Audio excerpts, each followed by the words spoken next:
श्रीपत भाऊ.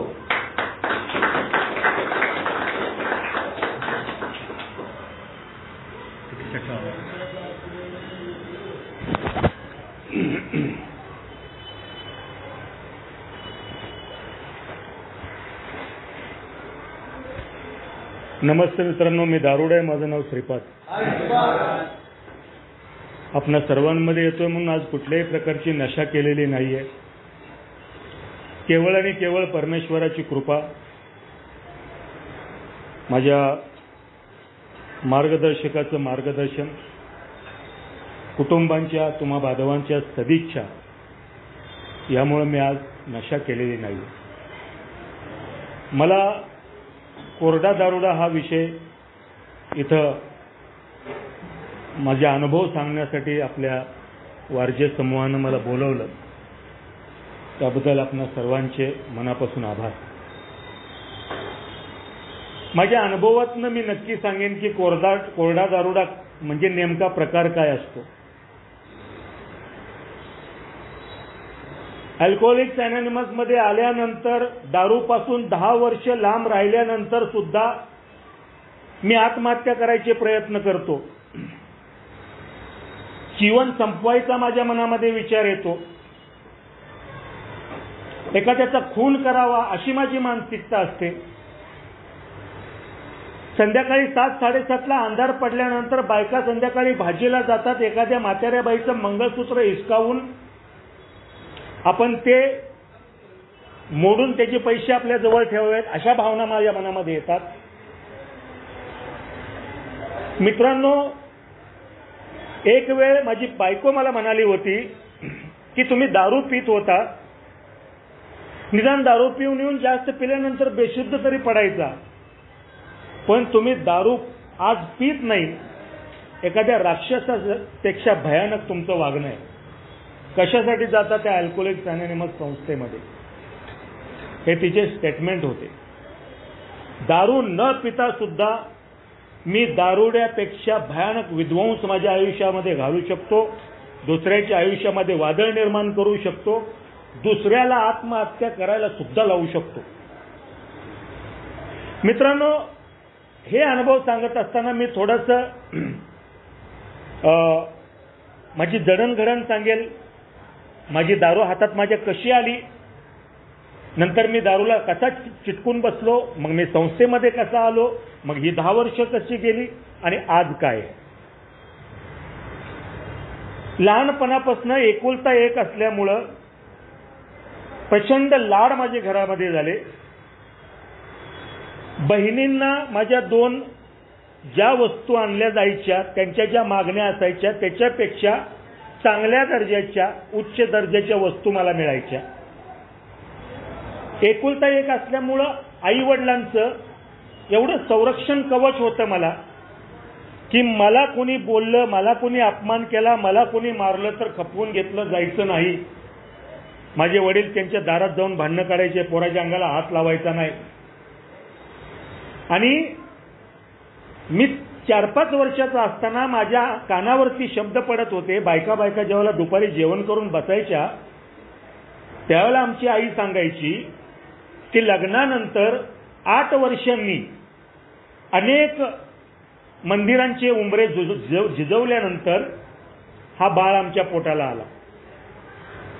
आणि मित्रांनो, त्या बालवयामध्ये माझ्या मनामध्ये असे संस्कार होत होते की 8 वर्षानंतर मी जन्माला आलोय, देवांच्या मंदिरांचे उंबरे झिजवून मी जन्माला आलोय, म्हणजे आय एम स्पेशल पर्सनॅलिटी. आणि म्हणून मी जे काही करल ते सगळं वेगळं असतं.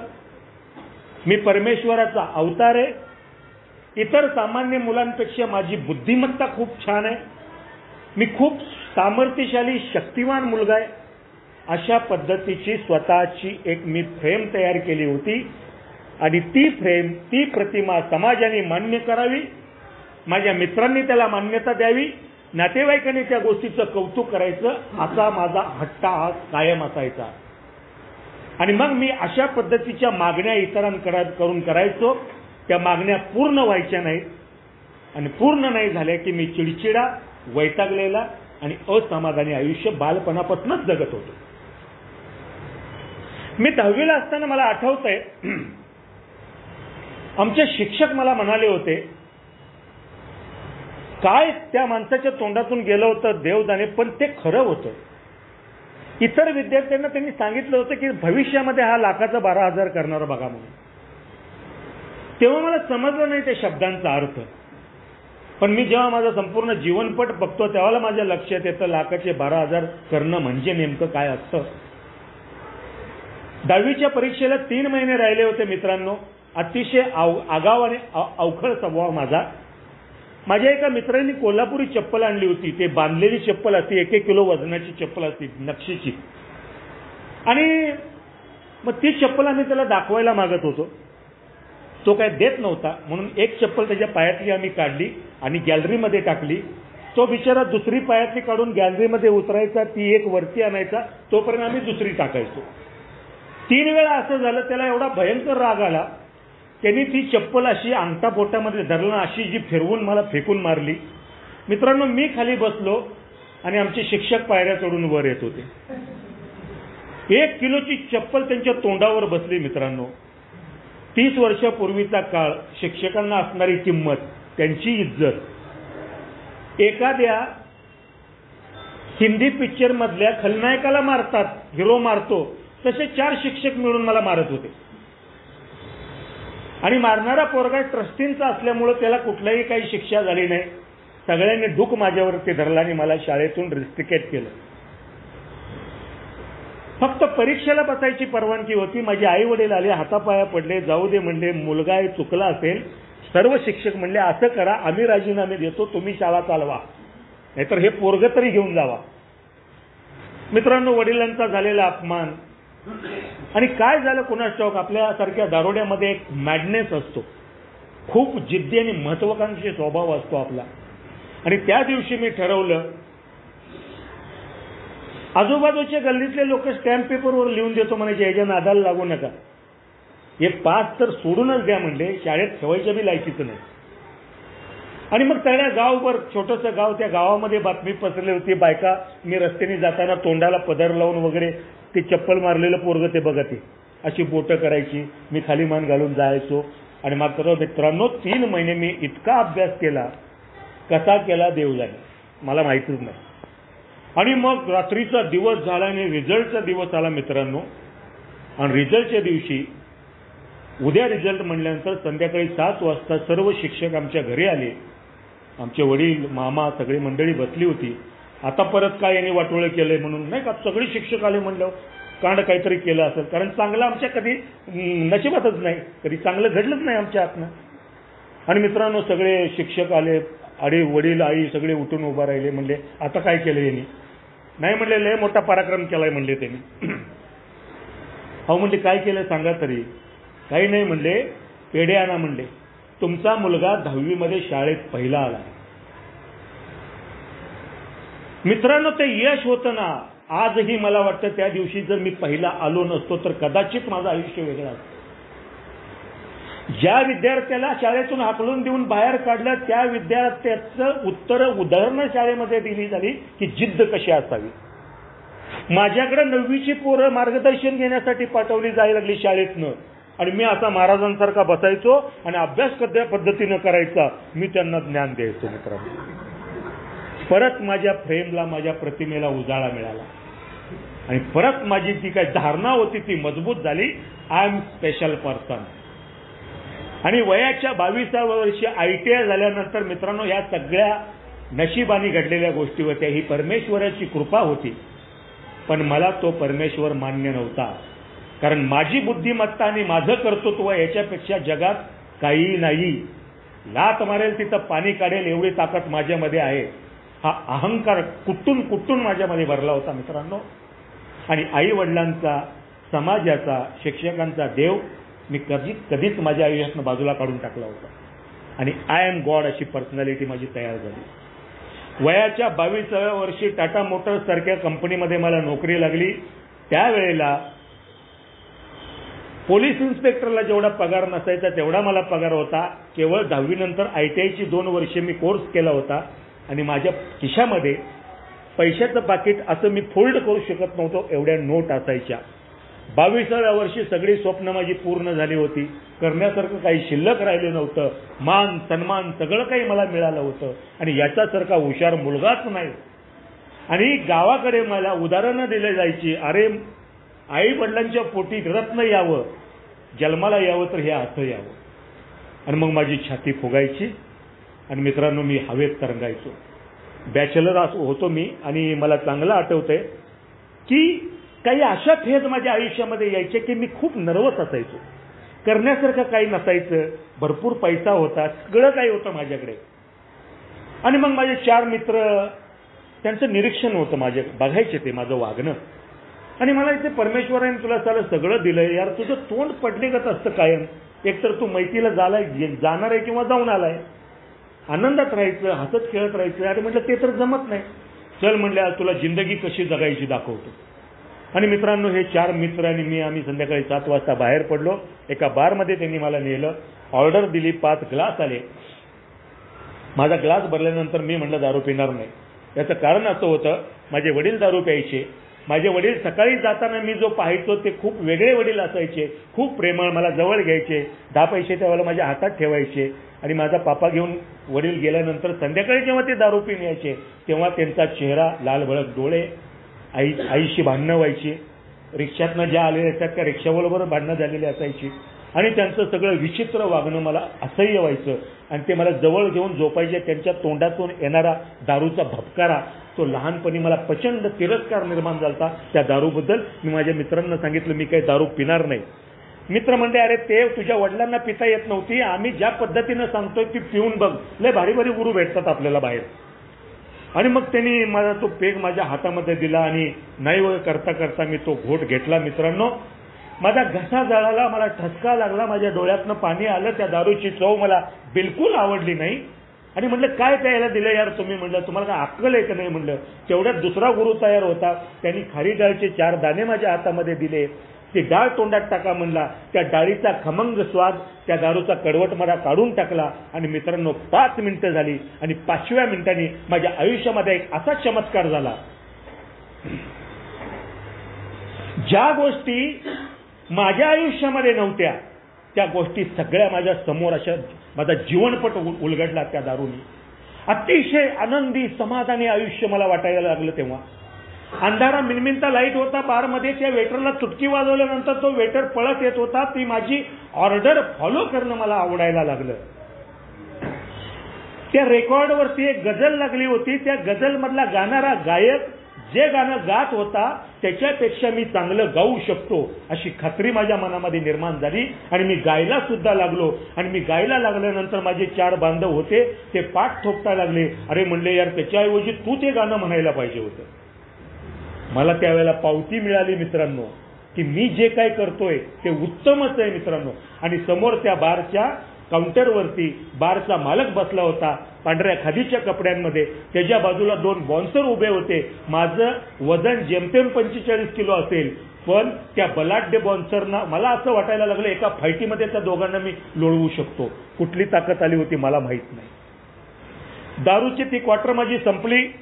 जेवण आलं आणि त्या दिवशी मी जे जेवण केलं त्या दिवशीच्या जेवणाची चव होती. 22 वर्षामध्ये मी असं कधीच चवदार जेवण जेवलं नव्हतं. ती चव रजिस्टर झाली माझ्या डोक्यामध्ये. आणि मित्रांनो गप्पा मारत मारत आम्ही आलो आणि ते 4 बांधव असं जाता जाता मला असं वाटायला लागलं कदाचित यात्रेमध्ये हे माझे भाऊ हरवलेले मला परत मिळाले. सख्या भावांपेक्षा प्रेम निर्माण झालं त्यांच्याबद्दल माझ्या मनामध्ये. त्या दिवशी मला दारूने दिलं होतं प्रेम, त्या दिवशी मला दारूने दिलं होता आत्मविश्वास, त्या दिवशी दारूने मला दिलं होतं धैर्य, आणि त्या दिवशी दारूने मला दिली होती एक विशेष ताकद. आणि या सगळ्या गोष्टी 24 तास आपल्या आयुष्यामध्ये असायलाच पाहिजेत असा अट्टहास माझा व्हायला लागला. ह्या नशेतनं, ह्या मानसिकतेतनं, ह्या कल्पना विश्वातनं आपण खालीच येऊ नये. 24 तास असंच राहावं मला असं वाटायला लागलं मित्रांनो. सकाळ झाली. रात्रीची झोप सुद्धा मला अतिशय शांत लागली होती. कुठलंही स्वप्न नव्हतं. आनंदाने मी झोपलो होतो. पूर्ण झोप झाल्यामुळं मी फ्रेश होऊन उठलो. 4 बांधव कंपनीत जाण्यासाठी आवरावरी करत होते. त्यांना मी म्हटलं तुम्ही कुठे चाललाय म्हटलं. अरे म्हणलं कामाला जायचं नाही का? तुला यायचं नाही का? म्हणले अरे म्हणलं कामाला कुठं जाता येडे हो, चला म्हणलं काल गेलो होतो रात्री आपण तिथं जाऊ परत. अरे म्हणले सकाळी 10 वाजता आम्ही 15 दिवसातनं महिन्यातनं पितो कधीतरी, अशी नसती प्यायची म्हणले. अरे म्हणलं तुम्हाला नाही अक्कल म्हणलं प्यायची, रोज प्यायची असती म्हणलं, सकाळ दुपार संध्याकाळ. अरे हे काय फील काय अमृत आहे म्हणलं हे माझ्यासाठी. ते म्हणले तुम्हीच अमृत प्या, आम्हाला जाऊ दे कामाला. आणि ही सगळी मंडळी कामाला गेली मित्रांनो. आणि मी परत 10:30 वाजता त्या बारच्या दारात गेलो. 11 वाजता बार उघडला. मी टेबलवरती जाऊन बसलो. तोच वेटर आला, त्यांनी लगेच माझी ऑर्डर फॉलो केली. ते दारू माझ्या समोर आणून दिली. तीच गजल लागली होती, तोच सगळा मालक, तेच सगळं वातावरण. मला परत हवंसं वाटायला लागलं. आणि मी परत मला जेवढी पाहिजे तेवढी पिऊन परत मी घरी आलो. परत संध्याकाळी मी प्यायला गेलो. मला त्या नशेतून खालीच यायचं नव्हतं. आणि मित्रांनो, पहिल्या दिवशी जे माझ्या डोक्यामध्ये रजिस्टर झालं होतं, जो आनंद, जे समाधान, ते कायम टिकावं म्हणून माझं रोजचं पिण्याचं प्रमाण वाढत होतं. 6 महिने झाल्यानंतर माझं असं लक्षात यायला लागलं, सकाळी उठल्यानंतर माझे हात थरथरत आहेत. माझ्या पोटामध्ये भीतीचा गोळा निर्माण होतोय. कामाला गेल्यानंतर मला काम करता येईल का नाही हा विश्वासच मला येईना झाला. साहेबांशी मी बोलू शकेल का, मी मित्रांमध्ये मिसळू शकेल का, अचानक माझ्या मनामध्ये नैराश्य निर्माण व्हायचं. आणि मग मला परत एक सल्ला देण्यात आला की तुम्ही उतारा घ्या म्हणल्यानंतर जाग्यावर याल तुम्ही. आणि मग उतारा म्हणून मी सकाळी 8 वाजताच मित्रांनो 1-2 पेग लावायचो. परत माझ्या हाताची थरथर निघून जायची. परत माझा आत्मविश्वास मनामध्ये यायचा. आणि ज्या कंपनीमध्ये जायला भीती वाटायची तीच कंपनीचा मी मालक आहे असं मला आभास निर्माण व्हायचे. आणि ती कंपनी कशी चालवायची हे इंजिनियर लोकांना जाऊन मी सांगावं असे माझ्या मनामध्ये विचार निर्माण व्हायचे. दारू पिल्यानंतर सामान्य पातळीच्या वरती मी जे असतो, दारू नाही पिली तर मी नैराश्यात जातो. मला मध्ये राहताच येत नव्हतं. वर्ष झालं माझं दारूचं प्रमाण वाढायला लागलं. प्रमाण यासाठी वाढत होतं, पहिल्या दिवशी मला एका क्वार्टरनी जो आनंद दिला होता तो आनंद मी वारंवार शोधण्याचा प्रयत्न करत होतो. पण 2 क्वार्टर झाल्या तरी तो मला अनुभव मिळत नव्हता. 3 झाल्या अनुभव मिळत नव्हता. 4 झाल्या अनुभव मिळत नव्हता. सकाळपासून संध्याकाळपर्यंत पित होतो तरी सुद्धा मला तो फील येत नव्हता. आणि काहीही करून मला तो फील पाहिजे होता मित्रांनो. आणि मग नंतर मी जेवण कमी केलं, कारण जेवल्यानंतर दारू उतरते. आणि सांगणारे मित्रमंडळी असतात आपली, कमी जेवा, म्हणजे तुम्हाला लेवल पाहिजे ना, कमी जेवा. मी जेवणच बंद केलं.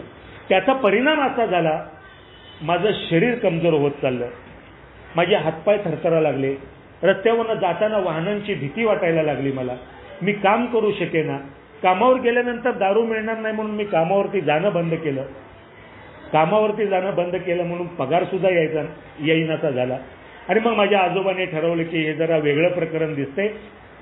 जुनी जाणती माणसं, त्यांनी काय त्यांच्या पूर्वीच्या कल्पना काय असतील ते असतील, पण सगळ्यात भंपक कल्पना की दारू, बहुतेक लग्न केल्यानंतर हा दारू सोडेल. कसलं काय आमचं लग्न ठरलं. आणि लग्न ठरल्यानंतर जेव्हा बैठक बसली होती त्या बैठकीमध्ये आमच्या आजोबांनी छाती मोठी करून सांगितलं होतं, मुलाला सुपारीच्या कांडाचं सुद्धा व्यसन नाहीये, बंदा रुपया, 24 कॅरेट सोनं. आणि मित्रांनो, त्यावेळेला 11 प्रकारची वेगवेगळी मी नशा करत होतो. लग्न झालं. लग्नानंतर 5व्या दिवशी मी बायकोला भेटायला गेलो. हे मी का सांगतोय की कोरडा दारोडा कसा जन्मजात आहे मी, हे तुमच्या लक्षात यावं. मी 5व्या दिवशी बायकोला भेटायला गेलो. माझ्याकडे एक काळी बॅग होती, त्याला वेगवेगळे कप्पे होते. मी जाऊन संध्याकाळी झोपलो तिथं. सकाळी उठलो मी आणि टॉयलेटला गेल्यानंतर माझ्या जे काही सासरे होते त्या सासऱ्यांना ती बॅग कुठून सापडली काय माहिती. त्यांनी त्या बॅगची चेन उघडली मित्रांनो, उडून बघितली जावयाची बॅग.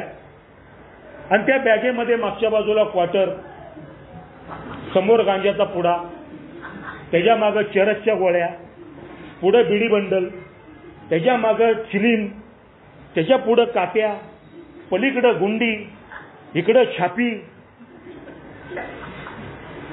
ते शिक्षक मंडळी सगळे, माझी सासरवाडी, म्हणजे सासरे शिक्षक, त्यांचे चुलते शिक्षक, आमच्या सासूबाईंच्या बहिणी शिक्षक, सासूबाई शिक्षक. त्यांच्या आयुष्यात त्यांनी कधी पाहिलंही नाही हे. आणि मित्रांनो, हे सगळं बघितलं की असे जागेवरच बसले मांडी घालून. हे काय म्हणजे आमच्या नशिबाला आलं. तेवढ्यात मी टॉयलेटवरनं आलो मित्रांनो. आणि सासऱ्यांनी विचारलं, हे बॅग काय म्हणजे चुकून दुसऱ्याची आणली काय. थांबा म्हणलं, तुम्हाला याचं उत्तर हवं आहे ना. आलोच म्हणलं मी, 5 मिनिटात आलो, तुम्हाला समाधानकारक उत्तर मिळणार. आणि मित्रांनो, 5 मिनिटं बाहेर गेलो. माझी पूर्ण नशा केली, टुन झालो. आणि नवीन पाहुणे, लग्नाला 5 दिवस झाले आणि त्या सासऱ्यांना मी चुटक्या वाजवून सांगत होतो की तुमच्या सगळ्या खानदानामध्ये ही शिक्षक मंडळी आहेत ना, एवढं बी चांगलं वागायचं नसतं. थोडीफार प्यायची बीची असते, नशापाणी करायची असते, एन्जॉय करायचा असतो. ते तुम्ही लोकांनी कुणी केलं नाही म्हणून तुमच्या सगळ्यांचा मिळून एन्जॉय नशा माझ्या वाट्याला आली, ते मी करतोय म्हणलं. आणि मित्रांनो, चुटक्या वाजवून मी त्यांना उत्तर देत होतो. ज्या हाताने विद्यार्थी घडवले, ज्या हाताने समाज घडवला, अशा माणसांच्या तोंडावर ही माझी उत्तरं होती. झालं बायकोचा तर कपाळ बडवून घेतलं, म्हणले आपलं वाटोळं झालं, माझ्या संसाराला सुरुवात झाली. सुरुवातच खो बसला गेला. वर्ष झालं मित्रांनो, मुलगा झाला. आता काय सांगायचं, घरात फक्त भिंती विकायच्या राहिल्या होत्या, सगळं विकून झालं होतं दारूमध्ये. मी कामाला जाणंच बंद केलं होतं. वर्षभर मी कामालाच गेलो नव्हतो. पगार आला नसल्यामुळं सगळे जामीनदाराचे हप्ते थकले होते, त्यांचे फोन यायचे, मला भीती वाटायची, मी कायम नशेत असायचो. आणि त्यात मला मुलगा झाला ही बातमी आली. एखाद्या राजाला बघा, एखादा तो म्हणतात ना, एखाद्या राज्याला तो युवराज मिळतो, तसा मला आनंद झाला. आपल्या खानदानाला वारस आला म्हणून सगळीकडे बोंबलून सांगितलं. 11 किलो पेढे वाटले. माझं काय करतो तो कुणास ठाऊक. आणि मुलगा झाला या आनंदामध्ये परत टुनवून 6 महिने मी कामाला गेलो नाही. आयुष्य मित्रांनो आता अशा धर्तीवरती आलं होतं. सुरुवातीला मी दारू पिलो होतो. माझे ठरलेले ब्रँड असायचे. माझा चकना म्हणजे तळलेले काजू असायचे, फ्रॉन्स असायचे, ते पापलेट वगैरे ह्या गोष्टी असायच्या. आता मी हातभट्टी पित होतो. माझ्या खिशामध्ये पैसे नव्हते. त्या हातभट्टीच्या दंड्यावर एक मोठा दगड होता. बाकीचे लोक दारू पिऊन त्याच्यावर राहिलेले जे लोणचं असायचं त्यांचं उष्ट, ते लोणचं मी कागदात पुडी बांधून घ्यायचो आणि तिथला प्लास्टिकचा ग्लास जो पडलेला असायचा तो ग्लास घेऊन सगळ्यांपुढे ह्यात जरा वतावं, ह्यात जरा वतावं, ह्यात जरा वतावं, मी अशी दारू मागत फिरत होती. दारूंनी माझ्याकडं काय काढून घेतलं याचं मला काहीही घेणं देणं नव्हतं. मला जो पहिला आनंद दिला होता दारूनी, ते रजिस्टर जे झालं होतं ते काही केल्या निघायला तयार नव्हतं. दारूनं माझी लाज काढून घेतली, दारूने माझी हिंमत काढून घेतली, दारूनं माझं शरीर काढून घेतलं, कुटुंब काढून घेतलं. एवढे लोक सांगत होते तरी सुद्धा मला कुठलीही गोष्ट मान्य नव्हती. हे सगळं जे होते ते तुमच्यामुळं होते, तुमच्यामुळं मी बाद झालो म्हणायचो, पण दारूमुळं बाद झालोय हे मला मान्यच नव्हतं मित्रांनो. आणि एक फेज अशी आली, काही राहिलं नव्हतं. दारू पिताही येत नव्हती, थांबताही येत नव्हतं. पैसेही नसायचे खिशामध्ये. देवाऱ्यातले देव विकून सुद्धा दारू पिऊन झालं होतं माझं. आणि सतत भीतीनं ग्रासलेला असायचो मी. आणि आता काय करायचं म्हणजे त्या दिवशी मी निर्णय घेतला मित्रांनो, आता हे जे आयुष्य आहे आपल्याला सहन होत नाही. आणि रात्री बायकोच्या आणि मुलाच्या डोक्यात दगड घालायचा आणि आपण एखाद्या ट्रक खाली आत्महत्या करायची, हा विचार माझा पक्का झाला. रात्री 12 वाजता घरातनं निघायचं म्हटलं. 12 वाजून 5 मिनिट, 12ला 5 मिनिटं कमी होती. मी बायको आणि मुलाकडे बघितलं. शांतपणे ते अंथरुणावर झोपली होती. माझ्या मनामध्ये विचार आला, त्या बिचाऱ्यांनी काय पाप केलंय म्हणलं. त्यांना राहू दे, आपण मरूया म्हणलं, कारण आपण ह्या सगळ्याला जबाबदार आहे. आणि मित्रांनो गेलो कात्रज कोंडवा रोडवरती. असं मरायचं म्हणलं, कारण स्वतःबद्दल इतका तिरस्कार निर्माण झाला होता. असं मरायचं म्हणलं की साली आपलं हाडं सुद्धा सापडली नाही पाहिजेत लोकांना. आणि त्या ट्रकची वाट बघायला लागलो. आणि माझ्या नशिबाने एक सिमेंटनं भरलेला असा तो मोठा ट्रक असतो ना, 2-3 ॲक्सल असतात त्याला, तो ट्रक असा धडधड धडधड येताना दिसला. म्हणलं आता श्रीपाद मारा उडी आणि संपवा हे आयुष्य. मित्रांनो ट्रक जवळ आला आणि जसा तो जवळ येईल तसा त्याच्या लोडनी रस्त्याचे खडे उडत होते बाजूला. आणि तो ट्रक येताना ते धूळ मी पाहिलं. आत्महत्या म्हणलं काय जमणार नाही आपल्याला, ह्याच्या खाली त्याच्या आईला उडी मारायची म्हणजे काय होईल आपलं. माझ्यासारखा दारोडा भित्रा असतो ना. आत्महत्या कॅन्सल म्हणलं, चला परत. आणि मग मी परत आलो मित्रांनो. पण परत येऊन तर काय करणार, परत बायका पोरं घेऊन रडत बसलो. मी पिल्यानंतर माझ्या भावना जागृत व्हायच्या. पिलेलो नसलो की माझा आत्मकेंद्रितपणा सगळा उफाळून यायचा, स्वार्थीपणा उफाळून यायचा. मी आणि माझी दारू एवढंच मला समजायचं मित्रांनो. आणि ह्या सगळ्या कैचीत सापडलो होतो. परमेश्वराला रोज संध्याकाळी मी गुडघ्यावर येऊन मी म्हणत होतो की देवा जिथं कुठं असशील तू, जे काही तुझ्याबद्दल ऐकलंय बोललंय, मी आतापर्यंत जे काही अनुभवलंय, मला तर मान्यच नाहीये, पण जर का तू असशील तर ह्या दलदलीतनं तुम्हाला बाहेर काढ. आणि मित्रांनो, काय झालं कोण जाणे, त्या विनंतीला यश आलं. आणि एक दिवस माझ्या कंपनीमध्ये काम करणारा माझा एक बांधव, अल्कोहोलिक्स अनोनिमसचा मेंबर, तो माझ्या घरी आला आणि मला म्हणाला, श्रीपाद, ज्या पद्धतीने तू दारू पितोय त्या पद्धतीने, तशाच पद्धतीने दारू पिणारे लोक एकत्र जमतात, एक मिटिंग असती, त्या मिटिंगला आपण जाऊया. आणि हे लोक आज दारूपासून दूर आहेत, आनंदी समाधानाने आयुष्य जगतायत. तुझी सुद्धा दारू थांबेल आणि तुझं सुद्धा जे काही हेळसांड झाली आयुष्याची ती परत पूर्वपदावर येईल. मी त्याला येड्यात काढला. म्हणलं, तुला अक्कल आहे का म्हणलं?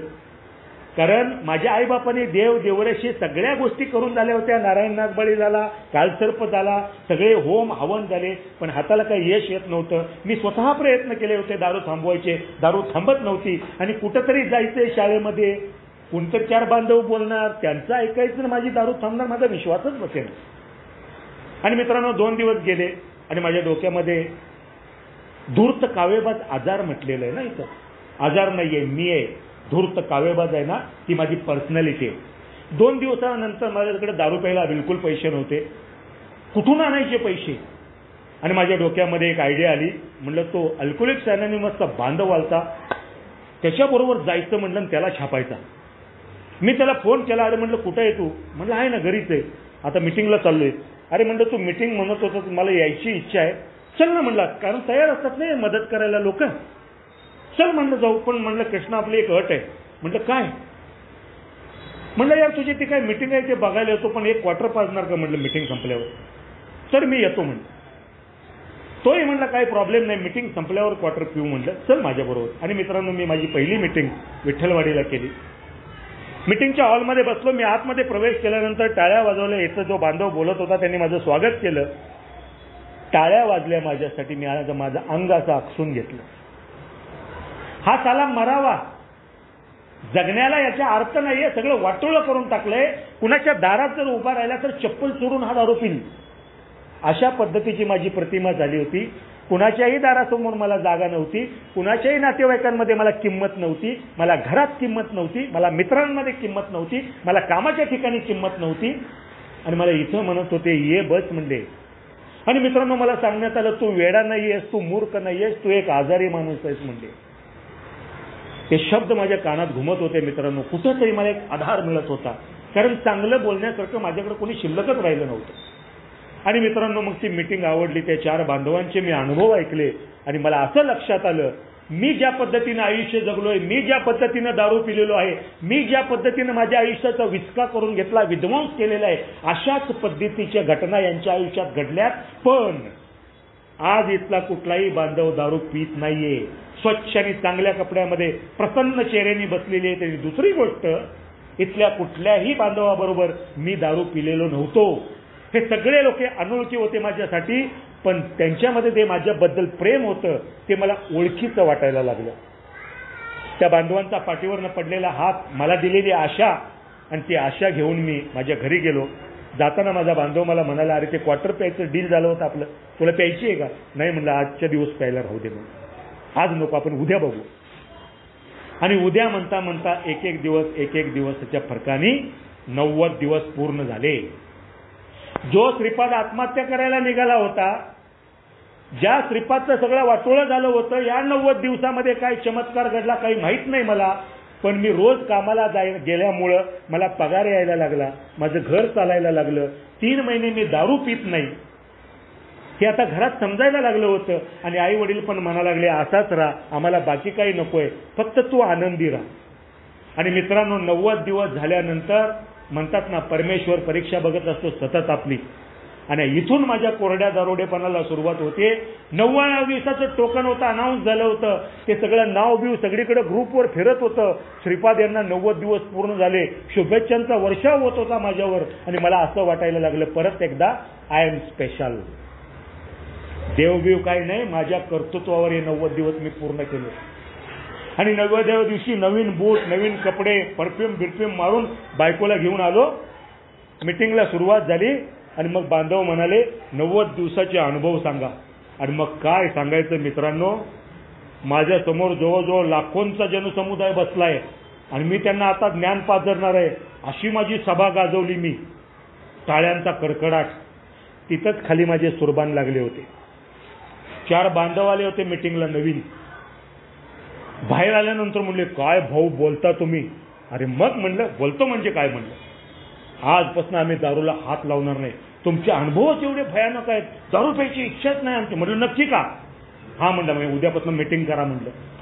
आणि मग तिथे एक ज्येष्ठ बांधव उभे होते. म्हणलं इकडे या म्हणलं.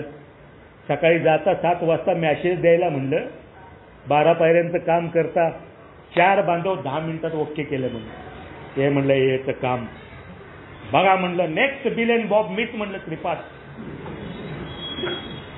ते बी म्हणले हो नेक्स्ट तुम्हीच आहे म्हणले. आणि मग त्या पोरांनी केलेलं कौतुक, ते कौतुक माझ्या डोक्यात बसलं. आणि ते दिलेलं 90 दिवसाचं टोकन मी माझी ती रिंग माझ्या बोटात अडवली आणि गर गर गर गर फिरवायला सुरुवात केली. आणि बायकोला सांगितलं रिक्षा कर आणि घरी जा, बांधवांबरोबर झाला मला डिस्कस करायचंय. डिस्कस म्हणजे काय डिस्कस करणार आहे तू? जा म्हणलं मी येतो. आणि बायको गेली रिक्षा करून घरी आणि मी दुसरी रिक्षा केली मित्रांनो. आणि ते किचन गर गर गर पर फिरवत मी माझा 90 दिवसाचं सेलिब्रेशन करण्यासाठी त्या राम्याच्या हातभट्टीच्या धंद्यावर गेलो आणि 5 फुग्यांची ऑर्डर दिली. म्हणलं आज सेलिब्रेशन म्हणलं, उद्यापासून पहिला दिवस, उत्सव साजरा करायला पाहिजे ना. आणि मग मी 3 महिने तिकडे गेलो नव्हतो. ते बिगारी मंडळी मला आले की बँक आली म्हणायची. कारण त्यांना मी प्यायला द्यायचो ना. ते कसं 10-5 रुपयाची दारू. आणि मग ते आल्यानंतर त्यांना एवढा आनंद झाला. अहो म्हणले साहेब 90 दिवस कुठे होते? अरे म्हणलं इंटरनॅशनल संस्थेमध्ये होतो म्हणलं, जागतिक दर्जाची संस्था. म्हणजे काय असते ती संस्था? आणा म्हणलं भोगे भरा म्हणलं मग सांगतो. आणि दारू पिता पिता बिल आणि बॉबने 1935 साली ती कशी संस्था उभी केली, मग ते बिग बुक कसं लिहिलं, मग सगळे 100 लोक एकत्र कसे झाले. आणि माझा 12 वाजेपर्यंत त्यांचा कार्यक्रम सुरू झाला. 5चे 10, 10चे 15 फुगे कधी झाले मला माहीत नाही. खुर्ची टाकून तो दंडावाला राम्या बसला होता. आणि मी त्याला सांगत होतो माझ्याकडं पॅम्पलेट घेऊन जा. हे जे दारू प्यायला रोज येतात ना लोक, त्यांना एक एक पॅम्पलेट देत जा, म्हणजे त्यांच्या आयुष्याचं सोनं होईल. मध्ये ते लोक जातील. आणि मी उभ्याला खाली बसलो खाली. म्हणलं लक्षात ठेव रामभाऊ, आयुष्य उभारतात म्हणलं मध्ये जाऊन. तो मला म्हणला भाडकाव तू झाला आडवा म्हणलं इथं कशाचं आयुष्य उभं करतो, जा घरी. आणि मित्रांनो ती परत राग, जा घरी. मला म्हणतो आज 90व्या दिवशी हे टोकन बघितलं का म्हणलं. आणि मग मी परत घरी आलो मित्रांनो. बायकोने डोक्याला कपाळातला हात लावून घेतला. सकाळी उठलो, परत माझ्या पोटात भीतीचा गोळा. आता 3 महिने हे शेअरिंग केले, मोठ्याने बोंबललो इथं. उद्या सकाळी मिटिंगला कसं काय जायचं? आणि ते म्हणजे आलं बघा हे माकड आता थोबाड पाडून. आणि ती काही लाज बीज मला सहन होईना मित्रांनो. 8 महिने मिटिंगपासून दूर झालो. प्रचंड दारू काम सुरू झालं. मी काय करत होतो, कसा वागत होतो माझं मला समजत नव्हतं. 8 महिन्यांनी असह्य झालं सगळं. आणि परत मला आठवण आली. म्हणलं परत संस्थेत गेल्याशिवाय काय पर्याय नाही. आणि मग बांधव अधनमधनं फोन करायचे. परत माझ्या बांधवाचा फोन आला, संध्याकाळी मिटिंगला जायचं का? हा म्हणले जायचं ना. आणि मित्रांनो तो बांधव गाडी घेऊन मला मिटिंगला न्यायला आला. मी मिटिंगच्या हॉलमध्ये प्रवेश केला. प्रवेश केल्या टाळ्यांचा कडकडाट. आले आले आले आले आले. मित्रांनो मला वाटायला लागलं हे चाले मस्करी करायला लागलीत का काय, परत टाळ्यावर बोटं घालायची कामं करायला लागली. आता मी सिनियर ना, 90 दिवस पूर्ण. मी मागं बसायला चाललो होतो. ते 2 ज्येष्ठ बांधव म्हटले मागं नाही म्हणले, पुढं बसा, आपली लायकी तिथं आहे म्हणले, पहिल्या बाकड्यावर बसा आणि सोन्याचे कान करून ऐका म्हणले मिटिंग जरा. ते 3 महिन्यामध्ये मी 8 महिने, परत 11 महिन्यामध्ये नवीन काही मंडळी आली होती. त्यांना 15 दिवस 20 दिवस झाले होते. बाहेर आलं ते माझ्या खांद्यावर टाकून, भाऊ पिऊ नका भाऊ. हे 1 दिवसाच्या हिशोबाचं कार्य. अरे म्हणलं केळ्या म्हणलं 3 महिने झालेले आहेत मला. म्हणलं 1 दिवसाचा हिशोब काय सांगतो मला म्हणलं तू. हट. आता मित्रांनो तो अनुभव सांगत होता. माझ्या भल्यासाठी त्याच्या मनात नक्की वाटत असणार ना. पण प्रत्येकाबरोबर खुन्नस. मध्ये आल्यानंतर परत माझा प्रवास झाला. 1.5 वर्ष थांबलो मित्रांनो. पण या 1.5 वर्षामध्ये मीटिंग कशी चालली पाहिजे, चहाचे कप कोणी उचलले पाहिजेत, लिटरेचर कोणी घेतलं पाहिजे, अनुभव कथनामध्ये हेच अनुभव सांगितले पाहिजेत, क्लोज मिटिंगला कुठले विषय घेतले पाहिजेत याविषयी वाद भांडणं हे सगळं चालू होतं. ज्या समाधानासाठी ज्या आनंदासाठी मिटिंगमध्ये माणूस येतो ते कारण मला त्याच्याशी घेणं नव्हतं. मला पाहिजे होती प्रतिष्ठा. कारण मी बघायचो बाहेर सिनियर बांधव थांबले की त्यांच्या भोवती एक 8-10 लोकांचं टोळकं असायचं. माझं डोकंच फिरायचं. ह्याला म्हणलं हेनं काय केलंय म्हणलं, याच्या भोवती 10-15 लोक कायम असतात, आपल्यापाशी कुत्र पण नाही येत म्हणलं. आणि मग त्या सिनियर मंडळींबद्दल प्रचंड तिरस्कार. जी माणसं चांगल्या कपड्यात असायची, ज्याच्या हातात सोन्याची अंगठी असायची, गळ्यात गोप असायचा, त्याच्या कष्टाने मिळवलं ना ते. पण मला उगाचच माझं डोकं फिरायचं कारण मी फाटका. माझ्या तुलनेचा खेळ चालू झाला होता.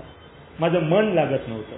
आणि काय या संस्थेत येऊन करायचंय, घर काम मिटिंग, आणि त्यांनी काय होणार आहे. साधं सरळ आयुष्य जगा आपल्या बापाच्याने जमणार नाही म्हणतो.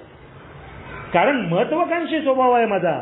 लहानपणापासून लाट मारेल तिथं पाणी काढेल असे महल उभा करायचे होते मला. आणि ह्या एमध्ये येऊन मला हंडगं बनवायचं काम करताय म्हणलं तुम्ही. यार माझं कर्तृत्वाचं काय करायचं, माझ्या इच्छेचं काय करायचं. ते परत सिनियर बांधव म्हणले येत राहा म्हणले. काय म्हणलं काय बावळते का म्हणलं तू, येत राहा म्हणजे येत राहिल्यावर काय मिळणार आहे का म्हणलं सगळं. अहो तुम्ही म्हणले येत राहा. आणि मित्रांनो येत राहा काय मला आवडलं नाही. मी मिटिंगपासून परत दूर झालो. परत मला बांधवांचे फोन यायचे आणि मी संध्याकाळी झोपल्यानंतर, दारू प्यायचं नाही मी, पण संध्याकाळी झोपल्यानंतर मला ते सगळे लॅविश लाईफ जगणारे सुद्धा बांधव दिसायचे. परमेश्वर कुठं दडून बसलाय मला कळायचंच नाही. आपल्याला असं भिकारी ठेवलं. एक काळ मला जुना मला आठवायचा, माझं पैशाचं पाकिट फोल्ड होत नव्हतं. ती सांपत्तिक स्थिती सगळी गेली होती मित्रांनो. अंगातली ताकद कमी झाली होती. मला संयम नावाचा प्रकार माझ्यामध्ये नव्हता. आणि मग प्रत्येकाबद्दल चिडचिड, खुन्नस, राग आणि असमाधानाने वैतागलेलं आयुष्य मी जगत होतो मित्रांनो.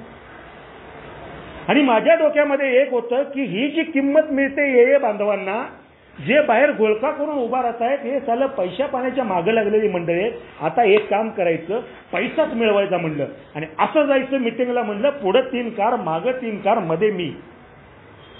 आणि मग मिटिंगमध्ये एंट्री करायची आणि मग साधे साधे बांधव असतात ना त्यांना जवळ घ्यायचं आणि मग त्यांना म्हणलं सांगायचं प्रोग्राम म्हणजे काय असतो, हे म्हणजे काय असते. सगळ्या फालतू कल्पना मित्रांनो. ते काय हाताला लागत नव्हतं. पण माझी पैशाची भूक एवढी होती, एवढी आसक्ती होती माझ्यामध्ये, काहीही करून मला ते माझं गेलेलं साम्राज्य परत मिळवायचं होतं मित्रांनो.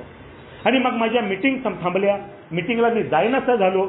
आणि मग पैसा अचानक, कारण कमी पिरियडमध्ये मला पैसा मिळवायचा आहे, मला कष्ट करून हा पैसा मिळवता येणार नाही, मला माझे टार्गेट पूर्ण करता येणार नाही, मला घर काम मिटिंग करून माझे गोल पूर्ण करता येणार नाही. म्हणून मित्रांनो मी चटकन पैसा मिळवायच्या मार्गाला शोधायला लागलो आणि मला मार्ग मिळाला. इच्छा तिथे मार्ग. परमेश्वराने तथास्तु म्हणलंय कायम. तुला शेण खायचं असलं तरी तथास्तु आणि मिठाई खायची असली तरी तथास्तु, तू ठरव काय करायचं. आणि मला पटकन पैसा पाहिजे होता आणि माझ्या हातात लागलं मित्रांनो स्टॉक मार्केट. मला काही देणं घेणं नव्हतं, त्याचं माहीतच नव्हतं मला ते. पण मला एवढं नक्की माहित होतं की 5 पटचे 10 पट होतात तिथं. अरे पण त्याला काही अभ्यास असतो, त्याला काही करायला लागतं, काही घेणं नाही मला. 5 लाख रुपये कर्ज काढलं, पर्सनल लोन. घर बांधायचं होतं गावाकडे. ते घर बांधण्यासाठी मी ते 5 लाख काढले होते. आणि माझ्या डोक्यामध्ये विचार की हे 5 लाख लावायचे, 5चे 10 करायचे आणि साध्या घराच्या ऐवजी बंगला बांधायचा. आणि मित्रांनो 5 लाख रुपये माझ्या अकाउंटला जमा झाले. पहिल्या दिवशी मी 2 लाख रुपयाचा ट्रेड घेतला. मला काही माहीत नव्हतं. सकाळी मी ट्रेड घेतला होता मित्रांनो. आणि माझी अपेक्षा होती की आता 2 लाखाचे 4 होणार, 4चे 5 होणार. ऑप्शन ट्रेडिंग जे भयानक असतं त्याच्यामध्ये मी एंट्री केली होती मित्रांनो. आणि 3 वाजता ज्यावेळेला मी अकाउंट माझं उघडलं त्यावेळेला सकाळी जे 2 लाख रुपये राहिले होते त्या 2 लाखाचे 16,000 रुपये झाले. काय करायचं मला सुधरेना. खणाखण स्वतःला मुस्काडे लावून घ्यायला लागलो. बायकोने माझे हात धरले. म्हणजे तुम्ही काय करताय, शांत बस म्हणलं, आपलं सालं नशीबच फुटकं आहे म्हणलं. आणि मित्रांनो ते 2 लाख माझे जे आदल्या दिवशी गेले ते परत काढण्यासाठी त्या मार्केटवरती खुन्नस, रिव्हेंज म्हणलं, बदला घ्यायचा म्हणलं. चला हे मार्केट काय म्हणलं, 10वीला पहिला आलोय ना म्हणलं आपण. ती माझी बुद्धिमत्ता परत जागृत झाली. आणि म्हणलं आता उद्याचा डाव परत लावायचा. उद्या राहिलेले 3 लाख रुपये लावले मित्रांनो. संध्याकाळी 3 वाजता अकाउंट बघितलं, 71 रुपये राहिले. 5 लाख रुपये गेले होते. ज्यावेळेला मी घरातनं बाहेर पडलो मित्रांनो असं वाटायला लागलं एखाद्या ट्रक खाली उडी मारावी. कारण 5 लाख रुपये माझ्यासाठी फार मोठी रक्कम होती ती मी 2 दिवसात उडवली होती मित्रांनो. पण काही केल्या माझ्या डोक्यातनं ते 5 लाख रुपये जायला तयार नव्हते. ते 5 लाख रुपये मला परत मिळवायचे होते, कारण ते मी लोन काढलं होतं. माझ्या पगारातनं हप्ता चालला होता. आणि मित्रांनो, माझ्या डोक्यामध्ये आणखीन एक कल्पना आली. फक्त 6 महिने शिल्लक राहिले होते माझा फ्लॅट फिटण्यासाठी. मी बँकेला फोन लावला, एक एजंट मध्ये गाठला. म्हणलं या घरावर लोन किती मिळते, आणि त्यांनी कॅल्क्युलेशन केलं मित्रांनो. म्हणले 17 लाख रुपये तुला या घरावर लोन मिळेल. हप्ता किती बसल, त्यांनी सगळं गणितं मांडली. आणि माझं फक्त घर चालेल, तुझ्या रिटायरमेंट पर्यंत एवढा हप्ता तुला भरायला लागेल. नो प्रॉब्लेम म्हणलं. 1734 म्हणलं. उद्या बँकेचे 17 देऊन टाकू आपण. आणि मित्रांनो, ते सगळे पैसे परत माझ्या अकाउंटला ट्रान्सफर झाले. केवळ 3 महिन्यामध्ये 17 लाख रुपयाचा धुराळा उडवला. आता माझी मानसिक स्थिती अशी झाली होती की जगातली सगळी लोक माझी दुश्मन आहेत. परमेश्वर माझं वाटोळच करायला बसलेला आहे. ही बायकोच आली माझ्या आयुष्यामध्ये. ज्या दिवशी उंबरा ओढून ही माझ्या घरात आली का, माझं वाटोळ व्हायला सुरुवात झाली. ह्या बापाचं सकाळी उठल्यावर तोंड बघितलं ना, माझा दिवसच खराब जातो. अल्कोहोलिक्स अनॉनिमस मध्ये येऊन 10 वर्ष मला पूर्ण झाली होती. फक्त दारू माझ्या तोंडाला वास येत नव्हता मित्रांनो, पण माझं वागणं दारुड्यापेक्षा भयानक होतं. ज्या दिवशी मी 17 लाख रुपये घालवले होते, त्या दिवशी दुपारी मी घरात बसलो होतो. काय करायचं मला सुधरत नव्हतं. आणि माझे वडील म्हणले, अरे माझे राजा म्हणले, माझ्या बीपीच्या गोळ्यांचं पाकिट संपलंय. 79 रुपयाच्या गोळ्या होत्या मित्रांनो. मी वस्त करून वडिलांच्या अंगात घेतो, अंगावरती गेलो. म्हणलं अक्कल आहे का म्हणलं तुम्हाला, माझी वाट लागली इथं म्हणले सगळी. त्यांना माहित नव्हतं मी काय केलंय, कारण सांगायला जागाच नव्हती ना. म्हणलं माझी वाट लागली सगळी, तुम्ही 79 रुपयाची बीपीची गोळी आत्ता मागायची वेळ आहे का म्हणली. निवांत संध्याकाळी मागा ना. बिचारे तोंड गप्प करून बसले. त्यांनाही काही कळत नव्हतं याला काय व्हायला लागले. बायकोनी राशन भरायला पैसे मागितले तर मी असं चवतळून अंगावर जायचो, कारण माझ्या डोक्यामध्ये तो मी जे केलेला लॉस होता 23 लाखाचा, तो सतत माझ्या डोक्यात मला नाचवत होता मित्रांनो. मला आता आयुष्यामध्ये जगण्यासारखं काही शिल्लकच राहिलेलं नाही. आणि परत एकदा हे आपलं आयुष्य संपवून टाकावं हे वारंवार विचार यायला लागले. ह्या सगळ्या एवढा प्रभाव होता माझ्यावरती, ह्या आसक्त्या माझ्या होत्या या पैशाची. माझ्या हाडांना जसं चंबडच चिकटलंय तसे हे सगळे दोष माझ्या भोवती चिकटले होते मित्रांनो. आणि माझ्या हातनं ते शक्य नव्हतं यापासून दूर जाणं. आणि मित्रांनो, आनंदी समाधानी लाईफ तर लावबत सोडून द्या, आहे आयुष्य संपवून टाकावं हे वारंवार विचार येत होते. पेट्रोल भरायला गाडी थांबली तरी ते पेट्रोलचे आकडे पुढे पुढे जायचे ना, तिथं सुद्धा मी व्हायबल व्हायचो, कारण ते मला मार्केटचे आकडे दिसायचे. सिग्नलला थांबल्यानंतर तो रेड सिग्नल लागला आणि ग्रीन सिग्नल लागला, कारण मार्केटमध्ये कॅन्डल आणि रेड आणि ग्रीन रंगाच्या असतात, त्या बघितला मी जोर जोरचा ओरडायचो. सिग्नल पाशी उभारून थोबाडं मारून घ्यायचो. मित्रांनो, वेडेपणाची लक्षणं चालली होती. एक चालतं बोलतं प्रेत माझं झालं होतं मित्रांनो. काही कळत नव्हतं मला. मी दारू पिलो नव्हतो, पण माझ्या आयुष्याचा परत सत्यानाश मी करून टाकला होता. आणि मग माझ्या एक गोष्ट ध्यानात आली. हे ऐकायचो आधनमधनं मी शेअरिंग, आणि शेअरिंग ऐकल्यानंतर मित्रांनो मला एक शोध लागला. कारण पहिल्यापासूनच अर्धवट डोकं, चुकीचे विचार करायची सवय. आणि मला असं लक्षात आलं की 12 पायऱ्यांचा प्रोग्राम घेतल्यानंतर तुम्हाला म्हणे पाहिजे ते मिळतं. थोडक्यात ते शेअरिंग होतं. आणि मग म्हणलं आज 12 पायऱ्यांचा प्रोग्राम घ्यायचा म्हणलं. तो कशासाठी घेतात, त्याचा हेतू काय आहे, काय घेणं नव्हतं मला. 12 पायऱ्यांचा प्रोग्राम मला यासाठी घ्यायचा होता की माझं मन शांत होईल आणि परत मी मार्केटमध्ये एंट्री केलीन आणि परत मी प्रचंड पैसा उभा करीन. मित्रांनो, तो प्रोग्राम असा घेतला, एक स्पॉन्सर निवडला, त्याला विनंती केली असा प्रोग्राम घ्यायचा आहे, माझ्यापेक्षा कमी वयाने, आणि मला कुणापेक्षा असं नंबर होऊन हात झुकणं बिकणं अजिबात पसंत नव्हतं. स्पॉन्सरनी मी सांगेल ते त्यांनी ऐकायचं आणि मी सांगेल त्या पद्धतीने त्यांनी पायऱ्या द्यायच्या मला. म्हटलं काही प्रॉब्लेम नाही, आपण बसून ठरवूया. त्या बिचाऱ्यांनी प्रोग्राम द्यायचा तसा प्रामाणिकपणे दिला, पण माझा हेतू शुद्ध नव्हता. अतिशय स्वार्थी, अहंकाराने बरबटलेली माझी पर्सनॅलिटी. मित्रांनो, जवळजवळ 2 महिन्यामध्ये तो मला प्रोग्राम देत होता. बिचारा घरी यायचा माझ्या गाडी घेऊन, मी त्याची टर उडवायचो, त्याची टिंगल करायचो. तो प्रोग्राम काय माझ्या पत्नी पडला नाही. त्यांनी 12 पायऱ्या कंप्लीट झाल्या. त्यांनी एक पुस्तक बिग बुक दिलं माझ्या हातामध्ये. मला म्हणलं समाधान वाटतं का आता? मी म्हणलं आता वाटतं समाधान, पण कसल्याही प्रकारचं समाधान नव्हतं, आनंद नव्हता. त्या पायऱ्यावरती वाटचाल करायला जे कष्ट करावे लागतात ती मानसिकता माझ्याकडे नव्हती. स्वार्थीपणाने तो प्रोग्राम घेतला होता. परत एकदा परमेश्वराची काठी मला बसली. आवाज आला नाही, पण वळ असला उठला मित्रांनो. परत मी त्या मार्केटमध्ये एंट्री केली. 12 लाख रुपये आणले मित्रांनो, आणि 12 लाख रुपये परत लावले. 1.5 महिन्यामध्ये ते 12 लाख रुपये सुद्धा गेले. कंपनीमध्ये बसलो होतो. शेवटचा ट्रेड चालला होता. सकाळी 2 लाखाची पोझिशन घेतली होती. त्या 2 लाखामधले फक्त 150 रुपये राहिले होते. आणि मला असं वाटायला लागलं माझ्या हातामध्ये जो मोबाईल आहे तो स्टेरिंगवरती आपटावा आणि त्या मोबाईलच्या काचा घशात मारून घ्याव्यात आणि आपलं आयुष्य संपवून टाकावं. मी काय करत होतो, कसं चाललं होतं, मी माझाच नव्हतो मित्रांनो. आणि परत एकदा मित्रांनो गुडघ्यावरती आलो. घरात आल्यानंतर घरात यायला नको वाटायचं.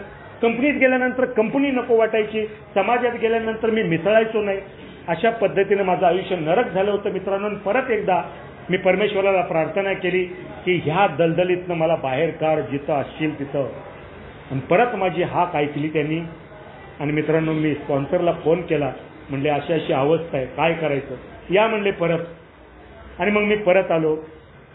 मग परत मी म्हणलं आता नाही म्हणलं, आता साला म्हणलं परत आपण नादाला लागलो तर आपला कार्यक्रम होणार म्हणलं. आता प्रामाणिकपणे म्हणलं ह्या पायऱ्यांचा प्रोग्राम घ्यायचा. आणि मित्रांनो मागच्या वर्षी सुरुवात झाली. एक एक पाऊल टाकायला लागलो. त्या कर्णाला कवच कुंडल मिळाली होती बघा, आणि ती काढायची एक पद्धत होती की घशामध्ये तलवार घालून ती काढायची होती कवच कुंडल.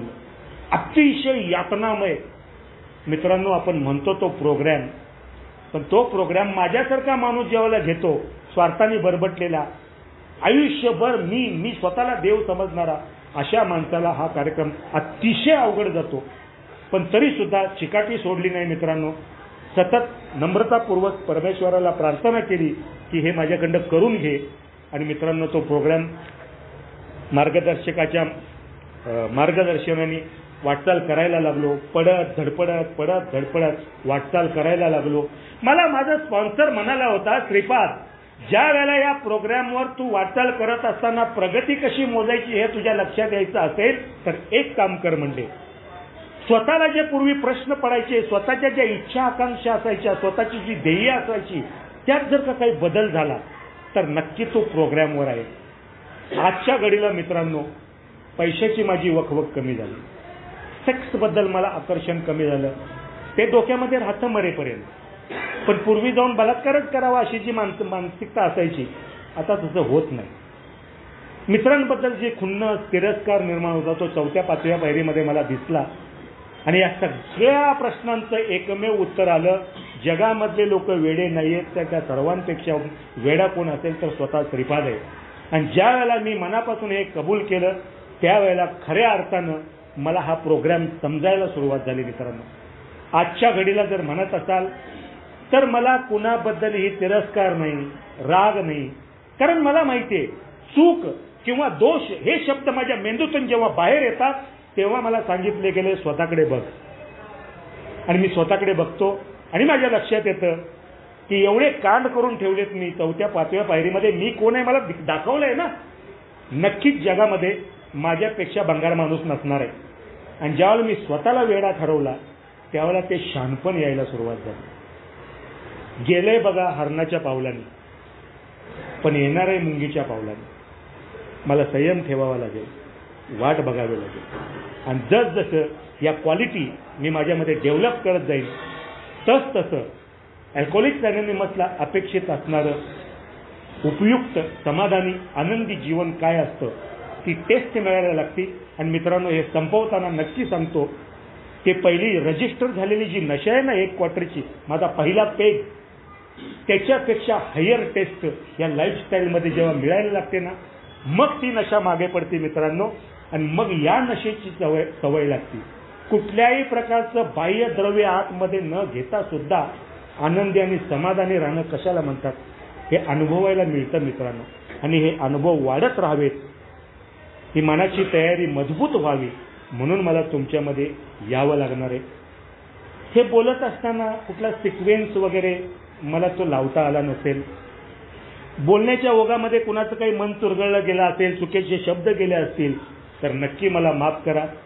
आपल्या नवचैतन्य समूहानं मला माझे अनुभव मांडण्यासाठी इथं बोलवलं, संधी दिली, त्याबद्दल मी आपल्या मनापासून आभार मानतो आणि थांबतो. धन्यवाद.